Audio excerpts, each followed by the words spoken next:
I'm being joined by Rekha Agarwal, Barkha Trehan, Dr. Charu Wali Khanna, Nirmal Kaur, as well as Brinda Adige, as we discuss the distraught families, the two distraught families and the two young lives that have been completely snuffed out, and the allegations of dowry harassment around it all. Brinda Adige, how much of these spaces are really safe? If women do want to move away and they don't have a backup, these safe spaces, are they really safe for everyone? First and foremost, I have to place on record, we families, we women are emotional. And it is a emotional barter system that happens. If you leave that marriage house and come away, if you move out of that arrangement of marriage, the rest of the family is going to lose face, prestige and respect is gone. Other members, siblings will not get married. So let's keep that in mind. This is not wrong, but this is what my society is. We are emotional, and that is the emotional ransom we have every woman married into, and she has to carry it. It's a burden. Now, coming to safe spaces, there are no safe spaces for women in India. Because from the helpline, like I mentioned to you, to a safe space, we may have reception centers run by the government. There are some safe spaces run by charity organizations and women's rights organizations, but they are far and few apart. Now we are looking for such spaces in every 10 to 15-kilometer radius. We don't have it. Not like in European countries and in the Western countries. So where would this woman go then? Now, if I'm a middle class woman, I surely don't want to go to a charity place where you're now going to look at me with so much pity and say, here's a mat. Please go and find yourself a corner. You talk about education, we spoke about, being empowered and all of it.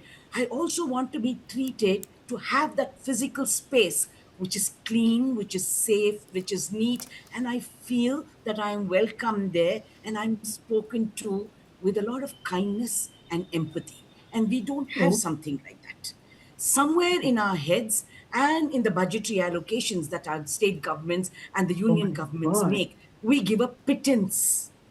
So there are no such organizations. Look at the kind of CSR that might come. It would come from anywhere, for environment to having cleaning of lakes to children's education and nutrition, safe spaces for women.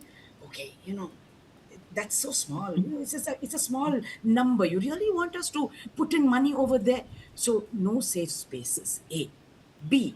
The minute the woman moves out of that house, we don't even consider it to be an adult decision and choice. We have police actually taking missing complaints from the parents because they would be literally pressurized to go and make the missing complaint, or from the in laws. And what happens when there is a missing complaint? You give a 24-hour time limit, and within that time, the messages are going around. Organizations are now afraid. When we Right, talk of a safe space, it has to be guaranteed safe by the state, right, irrespective of who's running it. And right, that's what we lack in a country where we talk about women right. in every force, but here they are without any respect or dignity. Right, Nirmal Kaur, legally, and as somebody who knows the law so well, has tackled several such cases in the past. Neha, I have to leave. If you want my this thing last comment, I Barkha, have to would you leave just for. wait for 2 minutes? I have just, we are going the same sequence. I'm not jumping across people. Just 5 more minutes, It's and it's we'll be okay. coming to you. So I'm leaving. Then I have to go for another show. All right, I leave that to you. Thank you so much for joining us. Um, Sure. Nirmal Kaur, please make your point at this. What really, as somebody who has been following the legal system, as somebody who has gone ahead and fought several such cases, dealt with such cases, what would be your takeaway at this point? How would you tell families to address this? I think the families have to become strong. They have to make their daughters stronger still. They have to make them independent. They can't just keep telling them, your bed is made now, lie in it somehow. Whether we've made your bed or you yourself made your bed, that doesn't matter. In the whole patriarchal setup, girls are always being told to adjust, to adjust, to adjust. Both the girls on the photos as you run these with their photos, they look so alive. I mean, one can't think of them as, even contemplating suicide. leave alone, actually running, jumping down or hanging themselves. It's a very pathetic state. That means they were driven to a point when they had no option but to end their lives. They had no support system. They had nowhere to go to. The parents are not supporting them. And the society supports them even less. If a woman chooses to walk out of a marriage, she is seen as somehow a culprit and, the transgressing party. She's never allowed her own choice or her, freedom to decide. And there are no safe spaces really. And the four walls of the house, I think, is the unsafest place in the world, if anything, those four walls where a woman lives. So there are no safe spaces at all. We talk of women empowerment. We talk of lighting the crossroads, on the roads, getting them safe to transport. But we don't even make them safe in their own homes. That is the issue. They're not safe anywhere. So we have to go a long way. We have to teach our sons and our daughters, both the genders, gender roles. The boys have to be told to respect women, and But Nirmal take Kaur, part that's in. something that we've been hearing for decades now. I think even our generation, the generation before us, our parents' generation, they have been also hearing But this. as mothers, we are not doing anything. We mothers are women.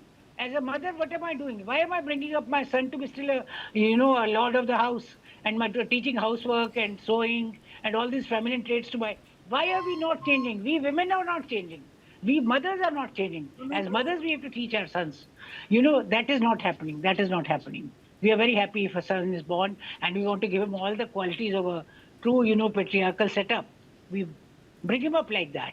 The society is not changing. The law intervenes, law faulty as it is, can at best come in after the act is over, after the girl has lost her life, or after something very big and very, irreversible has happened.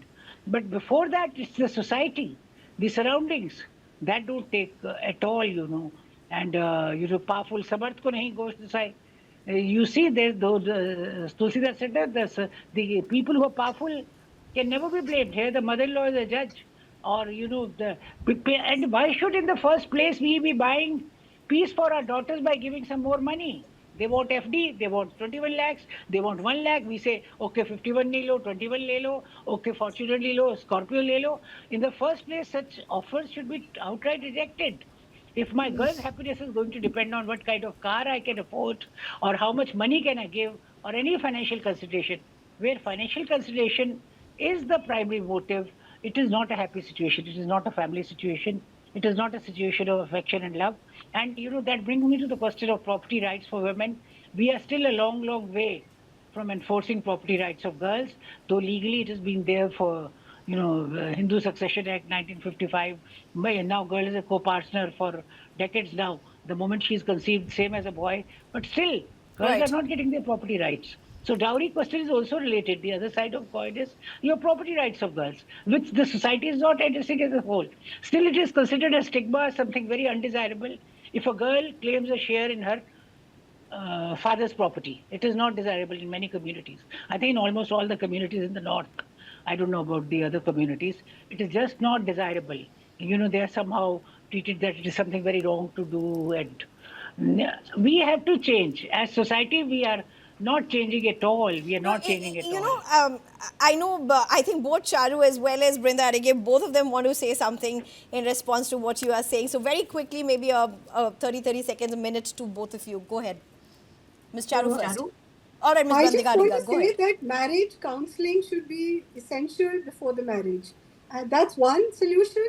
And the second thing I want to say, your parents are not going to support you. If you feel your parents are not going to support you and you're being thrashed by your in-laws and the state is not providing you a safe space, build a network of friends. I know a lot of girls who go to their friend's house for a week so that you can, get out of the psychological trauma, think rationally, and then you can take action. But then again, the problem is you're putting your friend and her family at risk.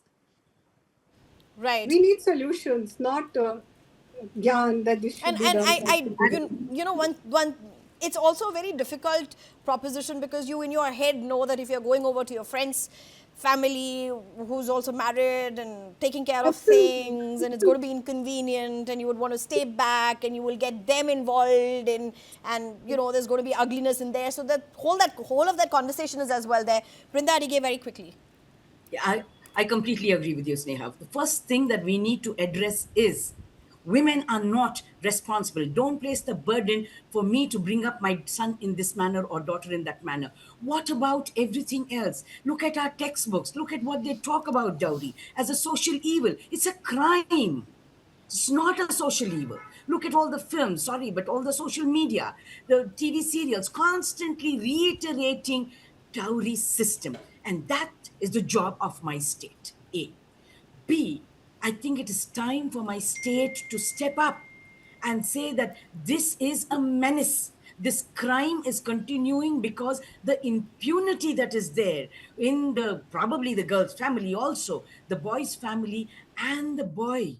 Nothing's going to happen to me. I'm going to come out, and it's going to take ages before there's going to be any kind of penal punishment action on me. I think the state needs to step up, which means the judiciary, prosecution, and police have to do their job as per the law, and the state needs to step up to say, Right. let's start safe homes for any woman. Right. A safe, I think dignified very, home. very important points. You're completely out of time. One thing that I really want to end this show, and I think everyone will agree, irrespective of which spectrum, which perspective one comes with, dowry, harassment, or death due to dowry by no means has become as stigmatized as possibly asking or surviving alone without or walking out of marriage. These two are very different. The stigmas associated with them are very different. And unfortunately, we still are living in an India where you do not see dowry harassment as stigmatized as somebody who's walking out of marriage. Thank you very much, all of you.